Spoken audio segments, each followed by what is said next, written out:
Eles rejeitaram a tua aliança, quebraram os altares e mataram os teus profetas à espada. Sou o único que sobrou, e agora também estão procurando matar-me. E o Senhor lhe disse: saia e fique no monte, na presença do Senhor, pois o Senhor vai passar. Então veio um vento fortíssimo, que separou os montes, esmigalhou as rochas diante do Senhor. Mas o Senhor não estava no vento. Depois do vento houve um terremoto, mas o Senhor não estava no terremoto. Depois do terremoto houve um fogo, mas o Senhor não estava nele. E depois do fogo houve um murmúrio, o murmúrio de uma brisa suave. E quando Elias ouviu a brisa suave, puxou a capa para cobrir o rosto e saiu. E ficou à entrada da caverna.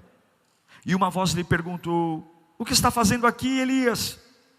E ele respondeu: tenho sido muito zeloso pelo meu Senhor, Deus dos exércitos, e os israelitas rejeitaram a tua aliança, quebraram os teus altares e mataram os teus profetas à espada, e eu sou o único que sobrou, e agora também estão me procurando matar-me. Perceba que ele respondeu a mesma coisa duas vezes, quando Deus pergunta o que ele está fazendo lá.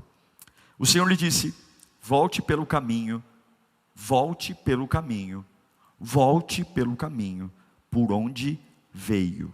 Volte pelo caminho por onde veio, e vá para o deserto de Damasco, e chegando lá, unja Azael como rei da Síria. Deus poderoso, essa é a tua santa palavra. Que privilégio podermos ouvi-la. Que privilégio podermos ouvir o Deus que tem o poder sobre tudo e todos, que tem o controle em suas mãos, que é o primeiro e último. Fala conosco, Senhor, que essa palavra levante pessoas da sepultura, não porque sou eu, não, mas é o Senhor, é o Senhor, é o Senhor que ressuscita um homem. Aqueça corações frios, devolva o temor àqueles que se perderam. Fale conosco, nós pedimos por misericórdia, em nome de Jesus. Esse texto é lindo, porque a Bíblia, ela faz questão de mostrar o que a religião não mostra. A Bíblia faz questão de mostrar que Deus não tem problema quando a gente é apenas um homem, quando a gente é apenas humano. Deus não procura heróis. Quem procura heróis é o homem. Deus não procura pessoas acima da média. Deus de vez em quando usa um gago, algumas vezes Ele usa o pobretão da família mais pobre e o menor da casa. Algumas vezes Ele usa o quarentão ou cinquentão que vai casar com uma jovem, e engravida a jovem, o Espírito Santo engravida antes do casamento. Algumas vezes Deus vai usar o pastor, que nem o pai mesmo viu muito valor nele. Deus não procura heróis. E esse texto fala de Elias, um homem que teve experiências com Deus que talvez ninguém teve. O que Elias viu, poucos homens viram. O que Elias teve de milagre, ninguém viu. Ao ponto de que Elias não morre, ele é transladado. Desde o ribeiro de Querite, quando ele é sustentado por corvos.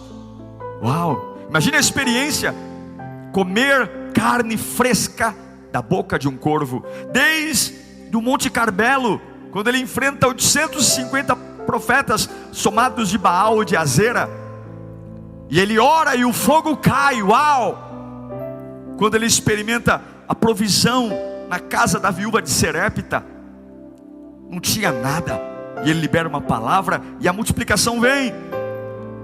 Elias era um camarada fora da curva, mas ainda era homem. Cada passo de Elias era um testemunho de que Deus era com ele. Cada oração, Deus é com ele. E eu sei que tem muita gente que ouve das pessoas: nossa, você é forte, hein? Deus é com você, hein? Rapaz, como é que você aguenta? Mas nunca esqueça que você continua sendo um homem. Elias ora, enfim, enfrenta os profetas de Baal, mas agora ele recebe uma ameaça da mulher do rei Acabe, da Jezabel. E ele desmonta, ele vai para o deserto. Você conhece essa história, que antecede inclusive a leitura que fiz. Ele vai para o deserto, deita debaixo do zimbro, ele pede a morte, ele está num processo de depressão muito alto. Por quê? Irmãos, não dá para entender nossas emoções.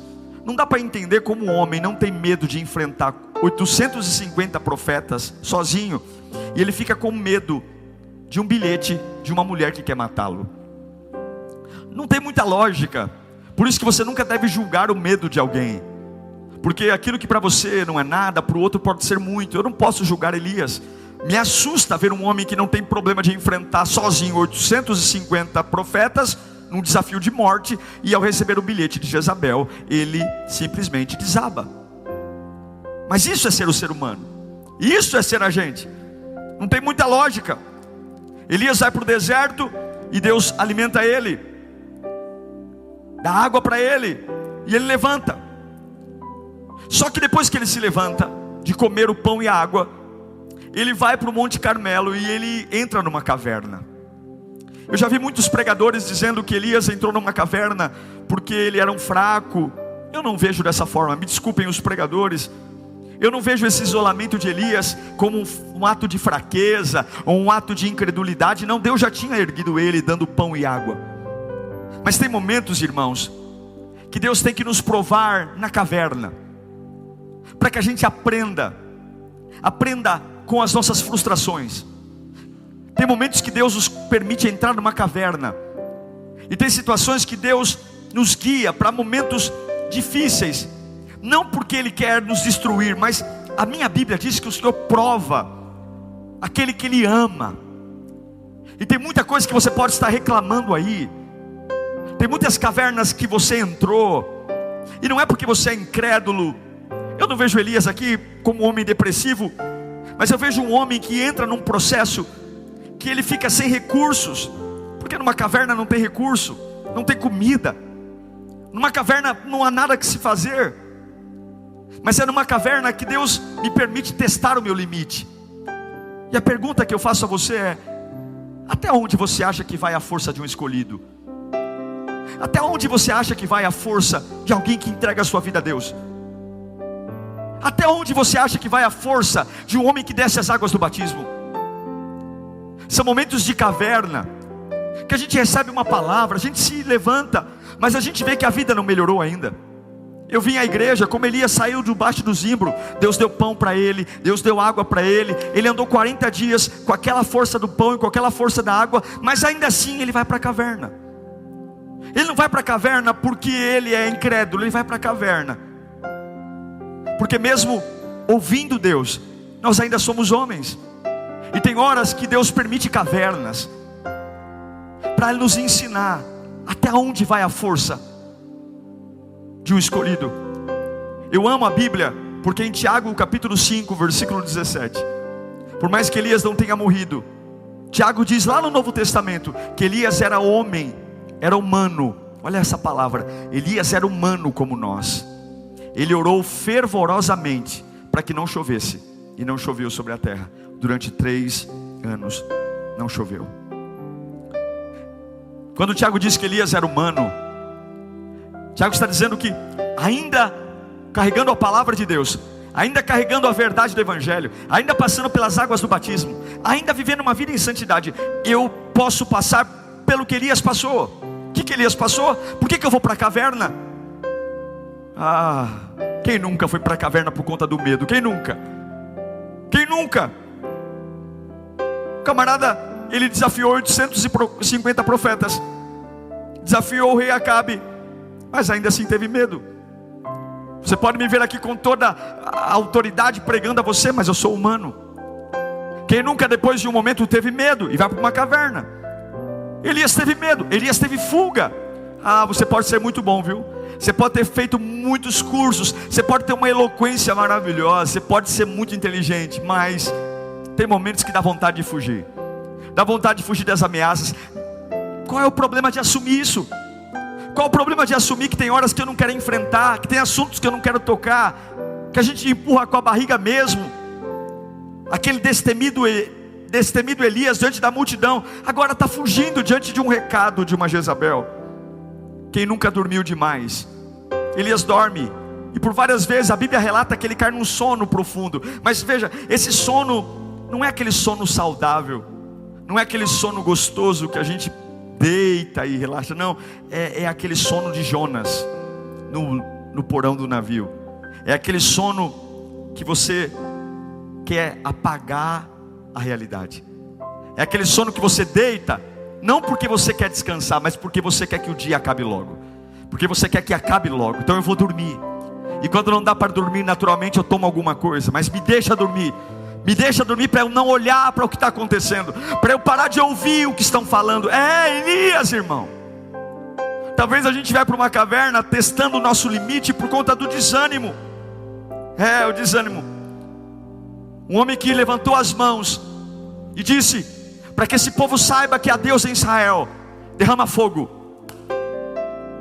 Agora Elias não tem força de profetizar nada. Como é que pode uma boca que diz caia fogo do céu e o fogo cai, simplesmente agora estar mudo? É porque é isso que a gente é. Limites são assim. Ele se isola. Elias está numa confusão mental. Ele sai de Israel porque não quer morrer, mas depois ele fala que quer tirar a vida dele. Olha a confusão, olha o tico e teco de Elias, né? Ele foge de Jezabel porque ele não quer morrer. Aí quando ele está debaixo do zimbro, ele pede a morte. Se ele quer morrer, por que ele teve medo de fugir? Porque é isso que a confusão faz com a gente. E agora ele está na caverna. Tem cavernas que Deus permite na nossa vida, que não é o diabo. É só para você cair a real, que você tem limite, e que a força de um escolhido não está em você. A força de um escolhido não está em você. Não, a força do escolhido não está. Nunca foi Elias que derramou fogo do céu, foi Deus. E tem cavernas que não tem nada. E a gente odeia isso, porque ao ar livre pode vir um corvo do lado do rio de Quirite. Eu bebo água, mas dentro da caverna não tem nada para comer e nada para beber. Mas Elias vai para uma caverna. E preste atenção, por que a caverna é importante? Por 2 vezes Deus pergunta para Elias: o que você está fazendo nessa caverna, Elias? O que você está fazendo fora da igreja, Elias? O que você está fazendo, Elias? Se afastando das pessoas que te amam, Elias? Elias, o que você está fazendo? Por que você não está lendo a Bíblia? Elias, por que você não canta mais, Elias? Elias, por que você quer separar da tua mulher? Sabe qual foi a resposta de Elias? Meu Senhor, eu sou uma pessoa muito zelosa. Mas, olha, os profetas foram mortos à espada, fizeram maldade contra o povo de Deus, e só ficou eu. Você sabe por que tem horas que Deus nos manda para a caverna? Porque tem horas que a gente acha que a obra de Deus tem a ver com a gente. Elias, ele vai para uma caverna e ele diz: eu sou bom, eu fui uma pessoa honesta, eu fui uma pessoa que me dediquei, mas fizeram maldade contra o povo de Deus, fizeram maldade contra mim, e é por isso que eu estou aqui. Só sobrou eu. A caverna é o destino daqueles que acham que a obra de Deus gira em torno dele mesmo.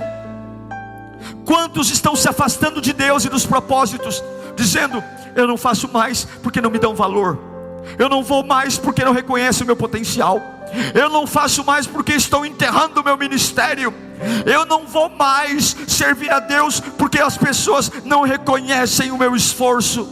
É, seu Elias, quando foi que o reino de Deus tem a ver com você?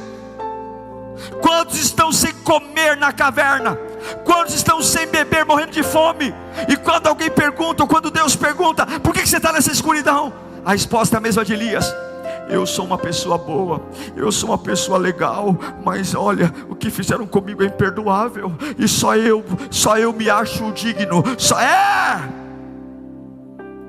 Por 2 vezes Elias fala: eu fui zeloso, eu fui bom.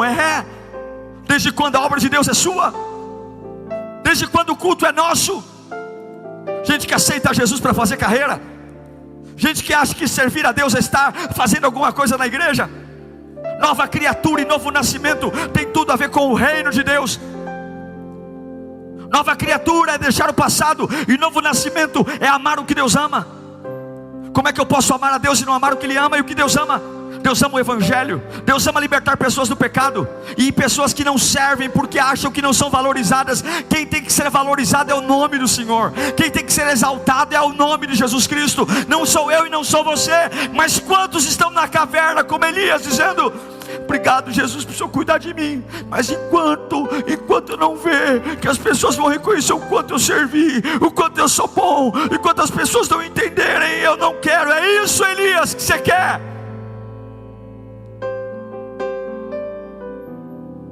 E ele termina dizendo: olha, Senhor, e além de eu ter servido com zelo, eu fiquei só, como se só Ele fosse capaz de fazer a obra. Meu Deus, olha essa desgraça da autopiedade, essa desgraça que é achar que a vida gira em torno de nós. Olha que egoísmo desgraçado. E não se ofendam com a palavra desgraçado, não é palavrão, desgraçado é sem graça. Não vai me cornetar aí no YouTube não. Desgraçado é alguém que não tem graça. Elias foi um desgraçado aqui. Por quê? Como que ele tem coragem de dizer que ficou só? Elias, toma vergonha na tua cara. No Monte Carmelo, quando você orou sozinho, diante de 850, você estava diante de 850 profetas, você estava sozinho? Quem estava lá com você? Quem respondeu tua oração e humilhou uma nação inteira? Quem? Estava sozinho, Elias?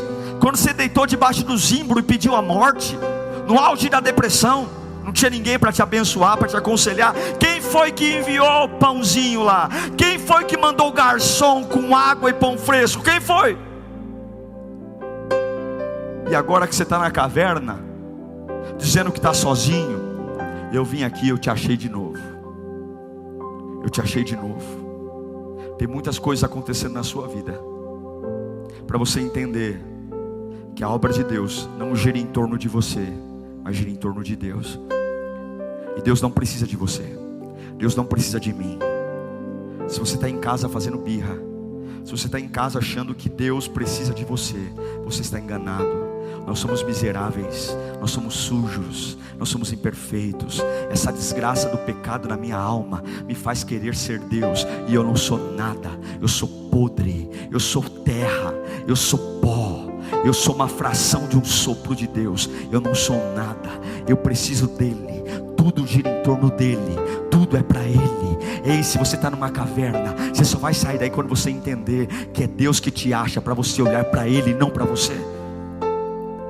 Aí Deus chega para Elias e diz: ok, por que você está aí na caverna? Porque eu fui zeloso. Ai, como eu me dediquei àquela igreja, como eu me dediquei. Olha, mas eu estou saindo porque ninguém reconhece o meu potencial, só eu. Tolo. Cadê a comida agora? Que bom que Deus vai atrás de você. Elias, está fazendo o quê? Eu fiquei só. Elias, eu vou passar aqui, Elias. Me perceba, tá? Eu vou passar aqui fora da caverna. Observe.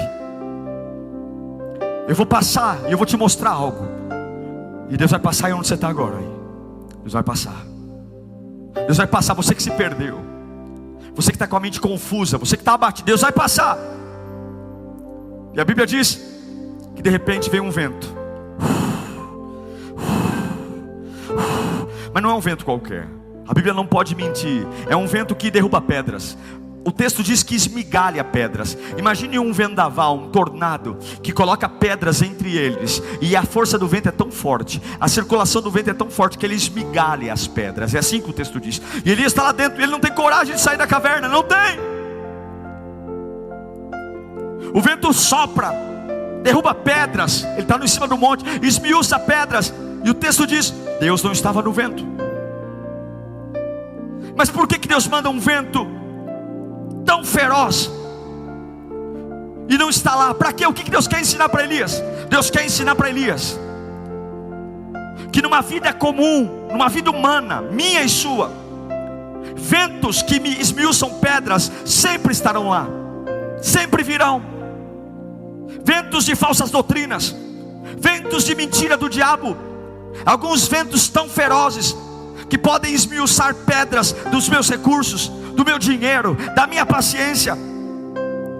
Alguns ventos tão poderosos, soprados aos meus ouvidos, e eu preciso entender que eu não consigo sair da caverna se a força é minha. Ventos que são soprados trazendo palavras como: você não vai conseguir, você não é capaz, o teu dinheiro não paga isso.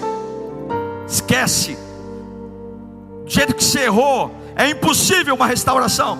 São ventos tão poderosos que me esmiuçam, e eu tenho que ter maturidade para entender: Deus não está nisso, Deus não está nisso, Deus não está nisso. Você tem que saber que a obra gira em torno de Deus e não do que você sente. Para quando Satanás soprar ventos de mentira, você tem que dizer: Deus não está nisso, Deus não está nisso. Elias foi para uma caverna porque os ventos vieram, e ele achou que Deus tinha permitido aquilo. Deus não está nisso. Porque Deus nunca vai te assustar, Deus sempre vai te acalmar. Até mesmo na prisão, nos piores lugares, a Bíblia diz que debaixo das tuas asas eu estou seguro. E existem alguns servos de Deus hoje, que quando apresenta um vento que esmiuça a pedra, se tranca na caverna, porque acha que o vento tem poder sobre o ungido. Tem furacões que Deus permite só para você entender que um simples vento que esmiuça pedras pode arrebentar você para sempre. Passa o vento, e ele está dentro da caverna. Eu não saio, não saio. Talvez esse vento está passando, você diz: não levanto dessa cama não levanto dessa cama, não levanto, não vou, não consigo voltar a trabalhar naquela empresa, não. Há ventos que me usam pedras. Há um comentário no corredor que eu vou ser demitido. Não, eu não consigo voltar naquele hospital. Eu não quero ouvir a boca daquele médico. Eu não consigo. Não dá para restaurar esse casamento. Não tem diálogo. Toda vez que eu tento, é como um vento que esmiuça pedras. Eu não consigo voltar para a igreja. Eu tenho tantas lembranças. É como um vento que esmiuça pedras. Daqui a pouco, se não pudesse ser pior, ele está dentro da caverna e diz: eu não consigo sair. Vem um terremoto que balança todo o monte, balança. É um terremoto que saculeja tudo. E Elias dentro daquela caverna é saculejado de um lado, saculejado para o outro, joga para um lado, joga para o outro. E agora que eu não saio, porque se o vento passou e ela esmiuçando, vem um terremoto. E tem horas que Deus manda terremotos, como mandou para Elias. Terremotos desorganizam, terremotos bagunçam, terremotos mudam as coisas de lugar, terremotos mudam as minhas finanças, terremotos mudam o meu salário, terremotos mudam os meus empregos, terremotos mudam minhas amizades, terremotos podem mudar meu padrão de vida, terremotos é como, parece que o chão vai me sugar. Não tem como, tem estrutura para andar, tudo mexe, tudo é tão lento. São terremotos que trazem a desordem, terremotos que, por mais que eu me esforce para organizar as coisas, o terremoto vem e derruba tudo de novo. Por mais que eu me esforce para empilhar minhas emoções, agora eu vou, e lá vem Deus mandando terremoto de novo. Agora eu me apeguei a uma pessoa, agora eu fiz amizade com alguém, agora eu li o play, eu fiz ali, eu remendei, peguei um durepoque, peguei um arame e fiz as minhas ajuntamentos, eu fiz as minhas amarras, fiz os meus remendos, e lá vem Deus mandando terremoto de novo. E como é que pode? Eu comecei a andar e cair de novo. Por quê? Deus não estava no terremoto. Elias ficou lá dentro da caverna. Deus não estava no terremoto. Não estava. E agora vem o fogo, vento, terremoto. E agora Deus manda um fogo na porta da caverna. Fogo.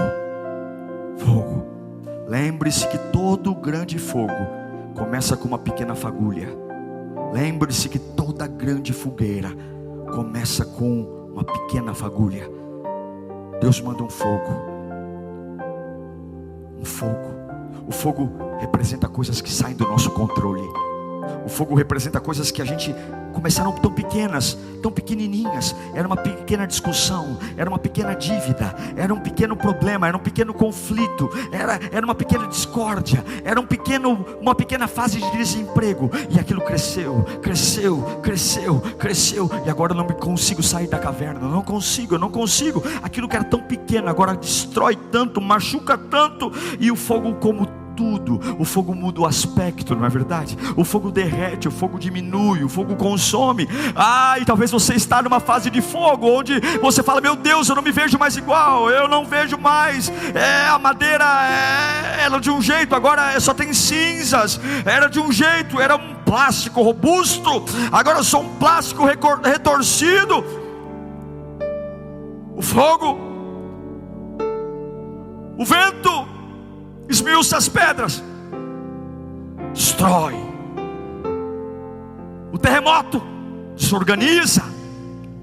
E o fogo consome.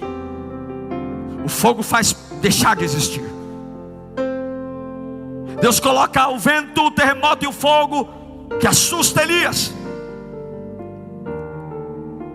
E Deus diz: eu não estou nisso.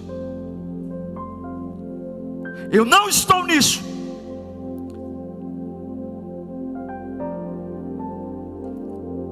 Porque quando a gente vê um grande vento, a gente quer que Deus venha com um grande poder para acabar com um grande vento. Quando tem um grande terremoto, nós queremos que Deus venha com anjos num caminhão de corpo de bombeiros para nos resgatar. E se não vier rápido, urgente, a gente não sai da caverna. Afinal de contas, eu sempre fui zeloso ao Senhor. Eu sou um grande homem de Deus. Afinal de contas, eu não admito passar por isso. Depois que passou o vento, depois que passou o terremoto e o fogo, a Bíblia diz que na beira da caverna veio uma brisa.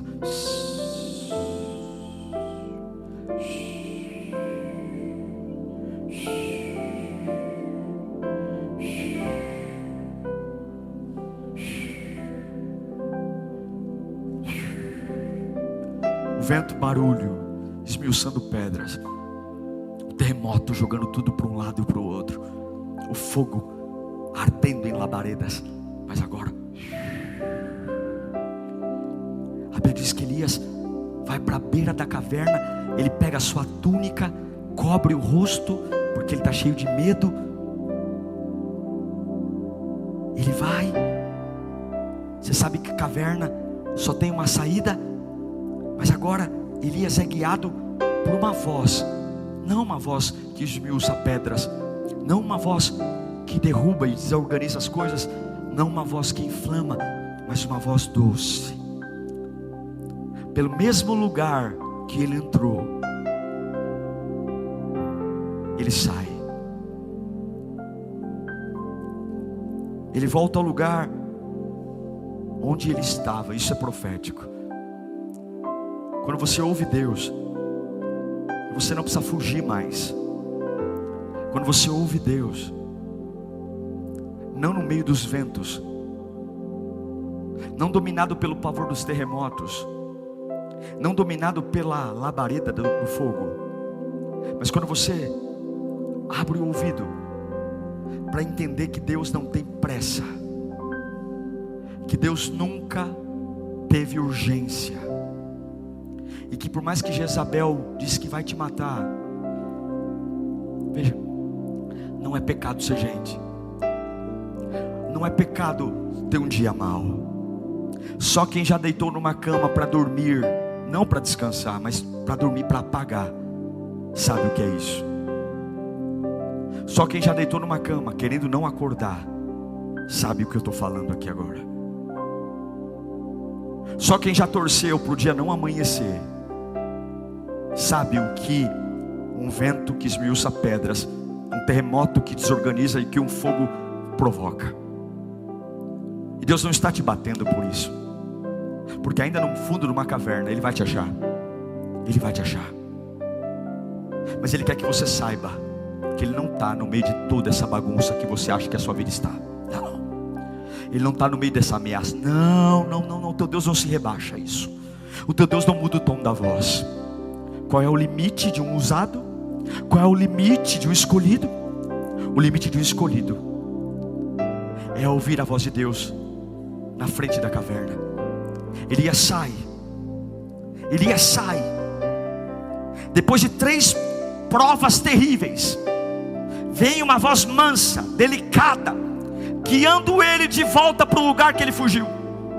Veio uma voz mansa, delicada, guiando ele para um lugar que ele não queria ver mais. Eu quero dizer para você, tem muitos lugares que você diz nunca mais, não vou mais, não tenho vergonha, eu não consigo, eu não tenho cara para isso, eu não consigo mais voltar lá. Não, pastor, que Deus faça um túnel para eu fugir, que Deus faça um buraco. Mas se você ouvir a voz mansa de Deus, você vai voltar para o lugar que você correu. Deus vai por você. A Bíblia diz que Deus disse para Elias, você vai voltar para o mesmo lugar. Não tem rota alternativa, porque não vai ser dominado pelo terremoto, você não vai ser dominado pela bagunça, você não vai ser dominado pelo vento ameaçador de mentiras, os ventos que soam ao teu ouvido. Você não vai ser mais dominado pelo fogo. Não, ainda que haja o fogo, ainda que haja o vento, ainda que haja o terremoto, eu vou procurar uma voz doce.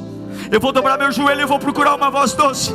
Ainda no corredor de um hospital eu vou procurar uma voz doce. Ainda na sala de medicação, tomando quimioterapia, há o vento soprando, esmiuçando minha fé, há um fogo consumindo meu corpo, há um terremoto bagunçando meus pensamentos. Mas eu vou procurar, no meio dessa quimioterapia, há um vento, porque o meu Deus está acima de tudo que está me trazendo medo. Ainda nessa casa perturbada, nessa casa cheia de gritaria, não há ambiente para ficar, é o inferno. Nem no banheiro eu tenho paz, não tenho paz em lugar nenhum. Eu sei que o terremoto está na casa, Elias, eu sei que o vendaval está aí, eu sei que o fogo está consumindo o teu ânimo. Todo dia que passa é mais cinzas, mais cinzas, mais cinzas. Mas Deus manda eu te dizer agora como um profeta, se você ouvir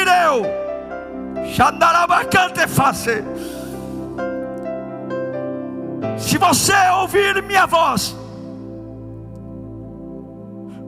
entender que eu estou aí também,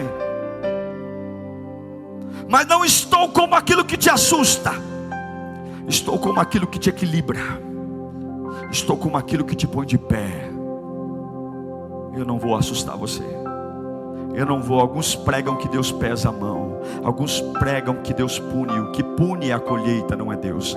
O que pune é a consequência do que eu faço, não é Deus. Mas se você entender que Deus vai passar aí, vai. Se você está passando pelos mesmos dias de Elias, dias de provação, para de permitir que os ventos atinjam o seu coração.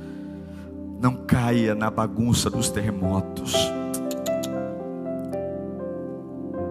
Não deixe que as pequenas fagulhas, que de uma hora para outra viram grandes fogueiras, destruam sua vida.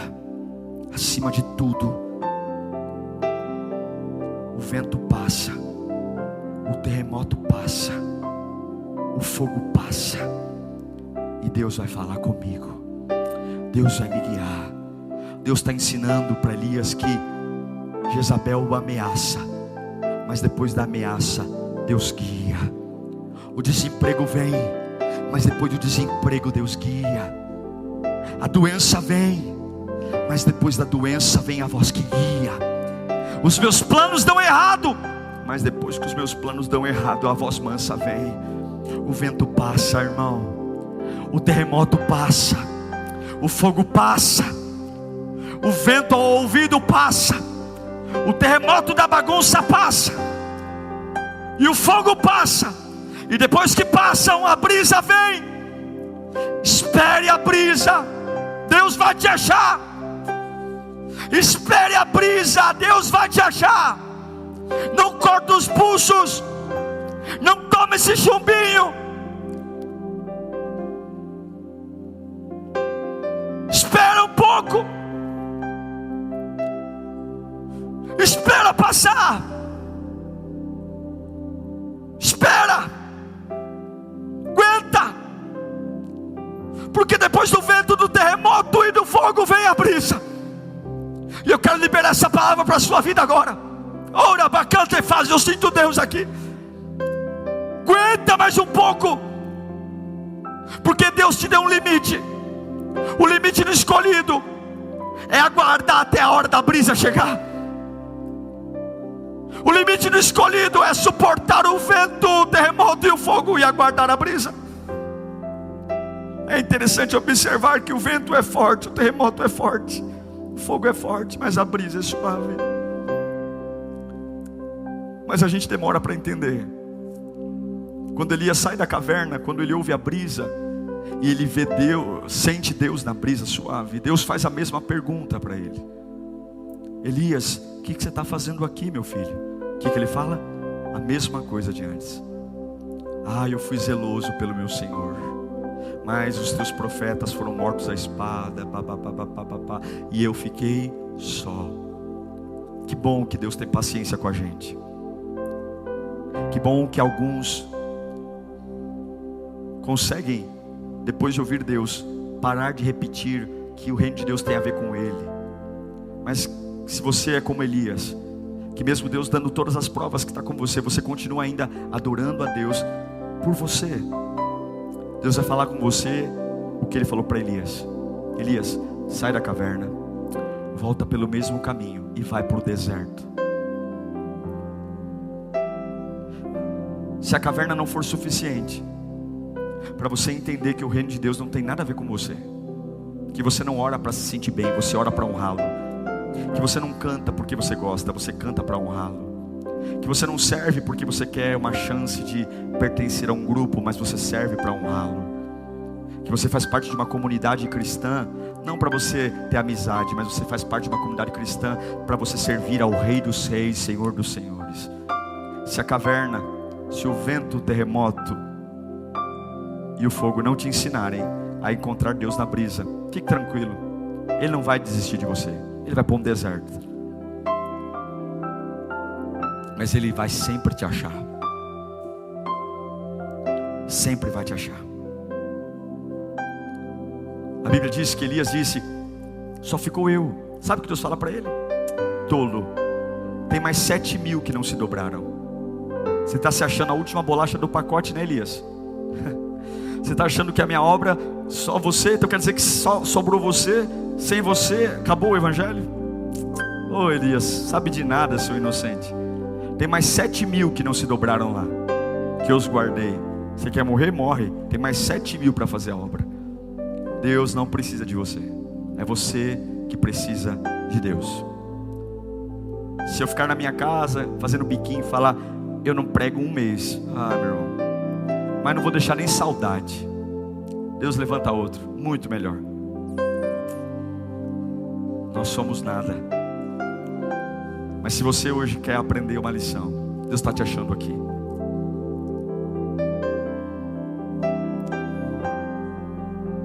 Entenda que o reino de Deus não tem nada a ver com você. Espere o vento passar. Espere.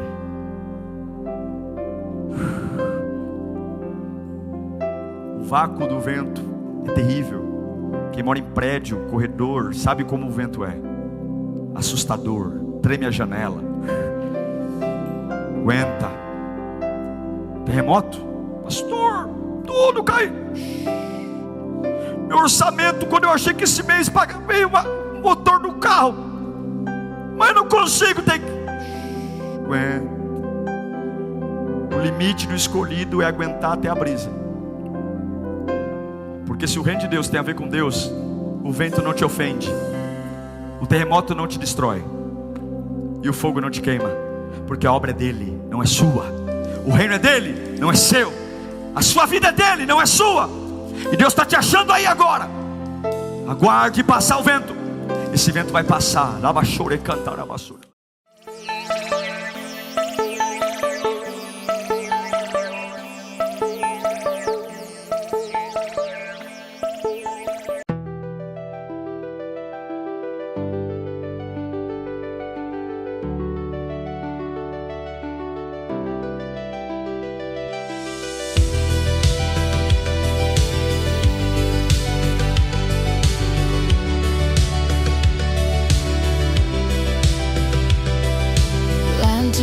drift into the night, golden sparks, gentle flight.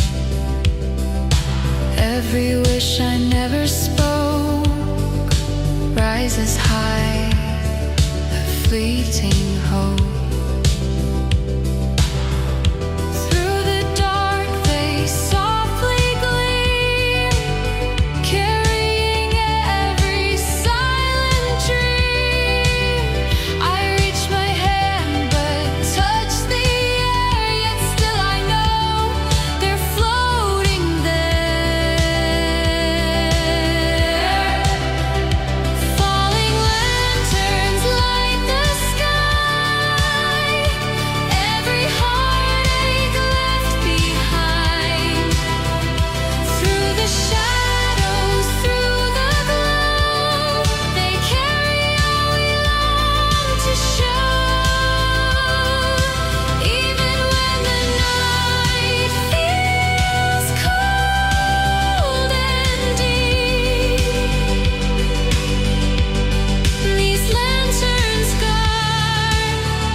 Whispers in the quiet wind, echoes of where dreams begin.